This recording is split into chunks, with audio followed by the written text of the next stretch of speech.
लालू प्रसाद यादव एक राजनीति का ऐसा नाम बन चुका है जिसको सुनते ही कुछ लोग तो इस नाम को गालियां देने लगते हैं। वहीं कुछ लोग इसको लालू प्रसाद यादव को एक मसीहा के रूप में देखते हैं।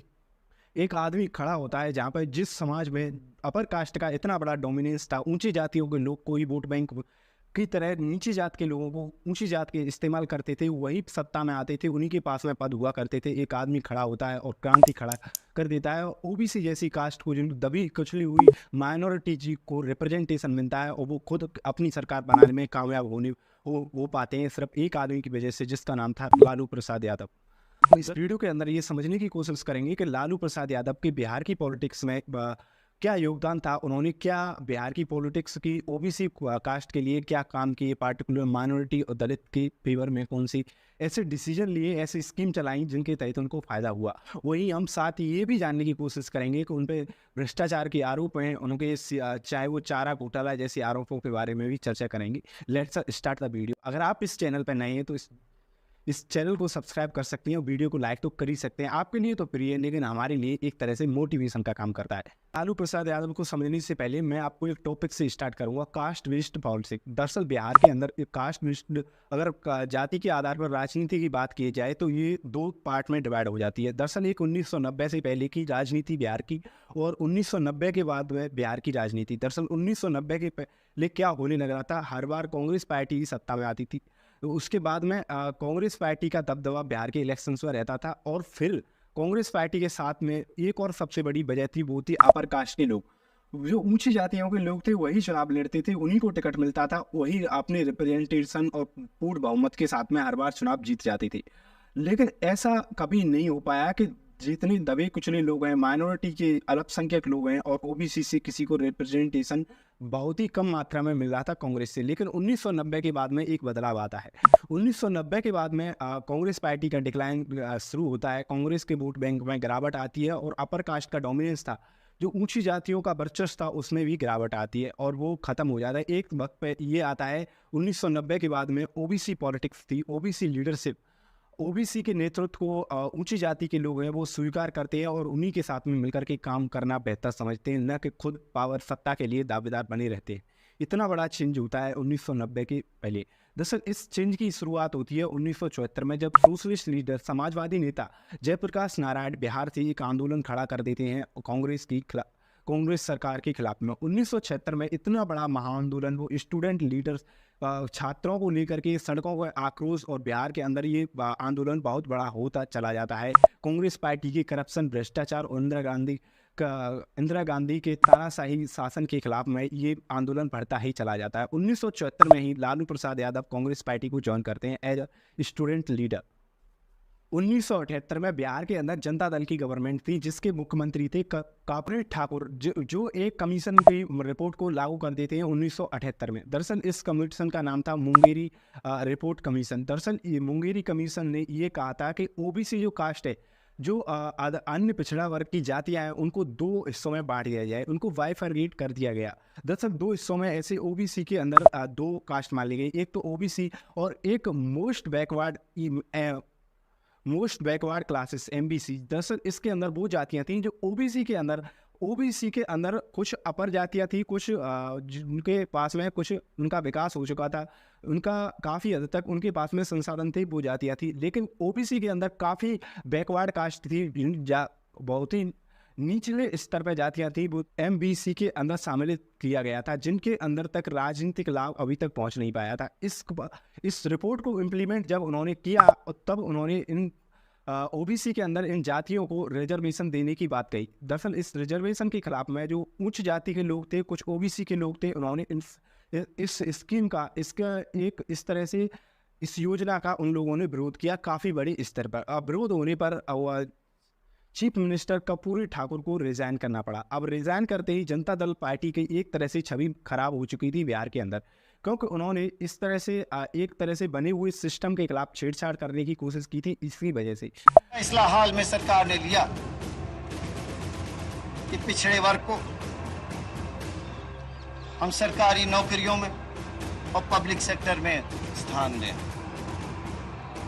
सत्ता के इस ढांचे में देश की चलाने और संवारने में, उसके फैसला करने में हम हिस्सेदारी देने चाहते हैं और मजबूती से देना चाहते हैं। पूरा देश जल उठा था। इसी 1990 में आता है मंडल कमीशन, लेकिन मंडल कमीशन के अंदर ये बात कही थी जो ओबीसी कास्ट है उसको 27% रिजर्वेशन दिया जाएगा गवर्नमेंट पोस्ट के अंदर।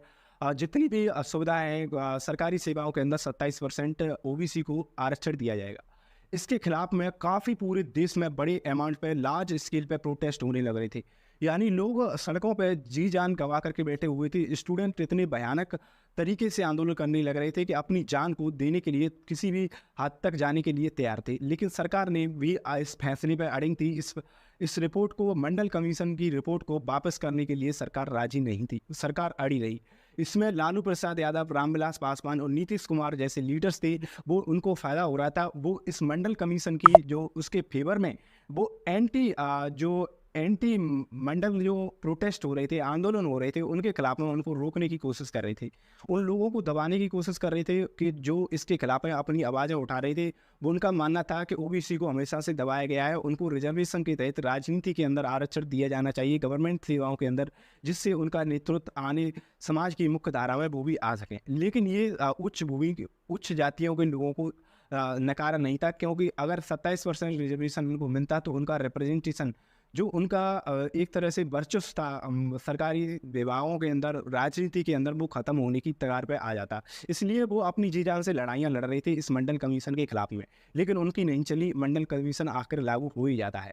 1977 में लोकसभा के जो चुनाव होते हैं उनको जीत करके वो अपने समय के 29 साल की उम्र में यंगेस्ट पार्लियामेंट्रियन बन जाती।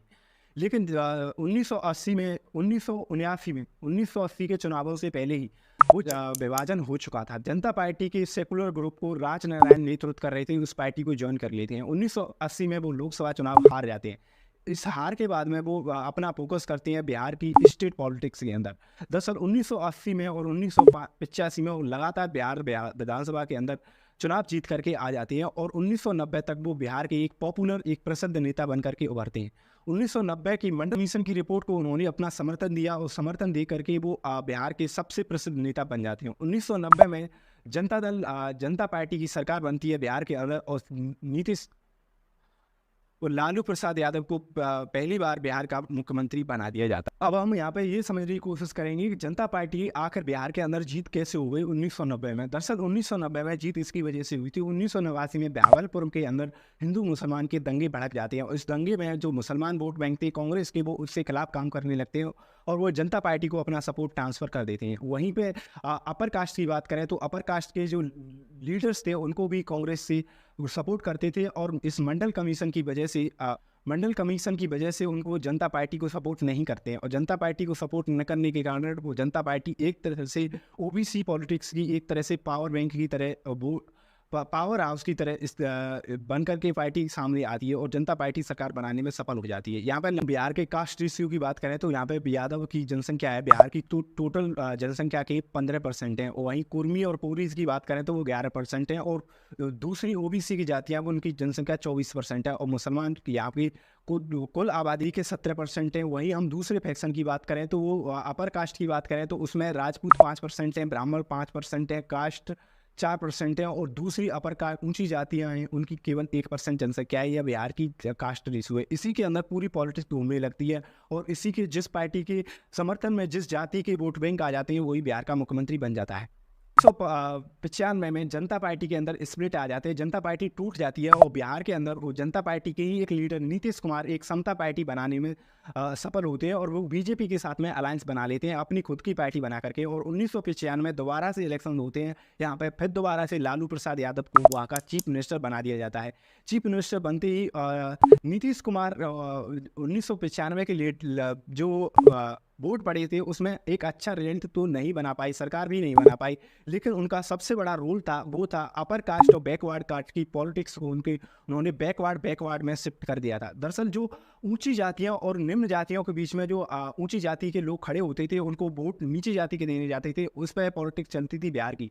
लेकिन 1995 के बाद में जो upper caste backward caste OBC के अंदर ही एक तकरार आ जाती है और उनमें दरार टूट करके ये दोनों अपने अपने वर्चस्व के लिए लड़ाइयाँ लगने लगती हैं। जैसे एक ही घर में दो दरारें पड़ जाती हैं नीतीश और लालू प्रसाद यादव में। बाद में यहाँ पे लालू को 1997 में सीबीआई अरेस्ट वारंट उनके खिलाफ जारी करती थी जिसकी वजह से उनको सीएम पोस्ट रिजाइन करना पड़ता है। रिजाइन करने की वजह से जनता पार्टी के अंदर उनके खिलाफ में दबाव बनाया जाता है और वो उनको पार्टी छोड़ने के लिए विवश किया जाता है और 1997 में वो खुद की पार्टी बनाते हैं और जिसका नाम राष्ट्रीय जनता दल रख देते हैं।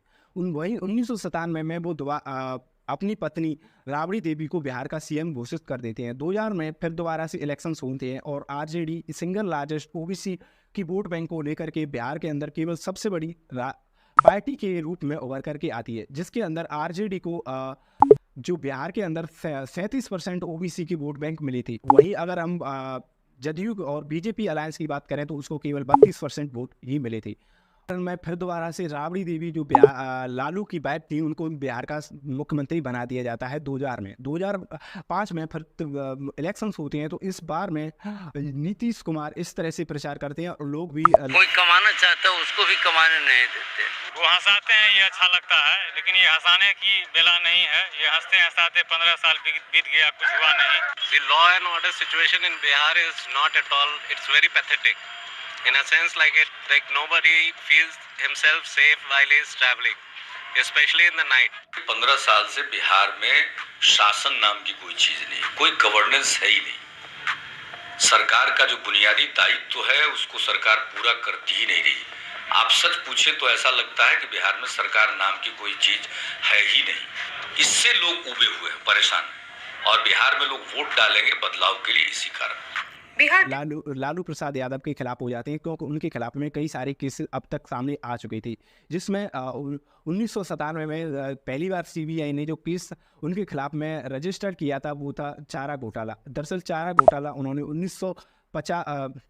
950 करोड़ रुपए की घोटाले का उनके ऊपर आरोप लगा था और एक के बाद एक आरोप उनके ऊपर लगते चले जाते हैं। या ये तो राजनीतिक पॉलिटिकल मोटिवेटेड हो सकते हैं या ये राजनीति के प्रभाव से एक नेता पर इस तरह से आरोप लगाए जाते हैं या उन्होंने रियल में किया हो, इसको तो वही जानते होंगे। लेकिन इसके बाद में लालू की छवि बिहार के अंदर गिरती चली जाती है। 2005 में जदयू और बीजेपी की अलायंस की जीत होती है और बिहार में सरकार बनाने में सफल होती है।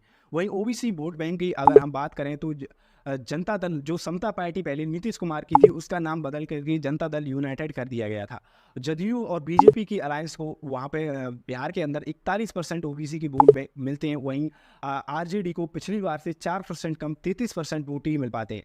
और 2010 में अगेन बिहार के अंदर इलेक्शंस होते हैं और इस बार भी लालू की छवि एक तरह से भ्रष्टाचारी के नेता के रूप में पेश की जाती है और उनको नीतीश की सरकार आने की वजह से नीतीश ने सबसे बड़ा फोकस किया था वो था ईबीसी, जो एमबीसी कास्ट टीम मोस्ट बैकवर्ड क्लासेस ओबीसी के अंदर उनको राजनीति के रूप में उनको नेतृत्व दिया गया, उनको पार्टी से टिकट दी गई और उनके खिलाफ उनके लिए कई सारी योजनाएं हेल्थ सेक्टर के अंदर उनको रिप्रेजेंटेशन दिया गया और उन्होंने कुर्मी और कोरी की जो वोट बैंक थी ओबीसी को उसको कंसोलिडेशन करने का काम किया वो नीतीश कुमार ने। इसकी वजह से जो जनता दल यूनाइटेड और बीजेपी के अलायंस को 2005 की तुलना में और उनके वोट परसेंट ओबीसी के अंदर बढ़ता है और आरजेडी का फिर यहाँ पे वोट बैंक उनका कमी होता है।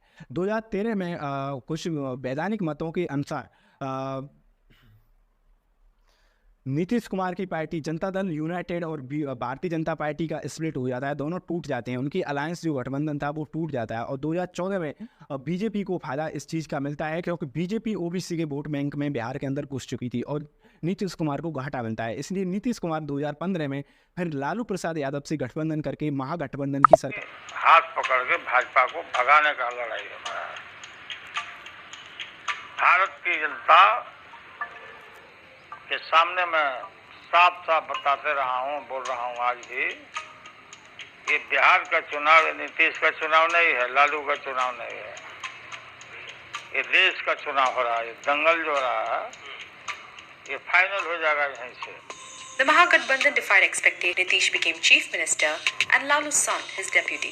सरकार बिहार के अंदर बनाते हैं और जिसके अंदर आरजेडी सिंगल लार्जेस्ट सबसे बड़ी पार्टी बनकर के आती है ओबीसी वोट बैंक की। लेकिन फिर भी नीतीश कुमार को बिहार का चीफ मिनिस्टर बना दिया जाता है। 2017 में ये अलायंस दोनों के अंदर गठबंधन टूट जाता है। नीतीश कुमार और लालू प्रसाद यादव की पार्टी आरजेडी और जदयू के बीच का अलायंस टूट जाता है। इसके पीछे ईडी और सीबीआई ने उनके परिवार के खिलाफ में कई सारे केसेस रजिस्टर्ड किए थे, जिसके करप्ट भ्रष्टाचार के आरोप लालू के परिवार के ऊपर लगते हैं। इसकी वजह से ये अलायंस टूट जाता है। 2017 में फिर नीतीश कुमार बीजेपी के साथ में गठबंधन करके सरकार बिहार के अंदर बनाते हैं।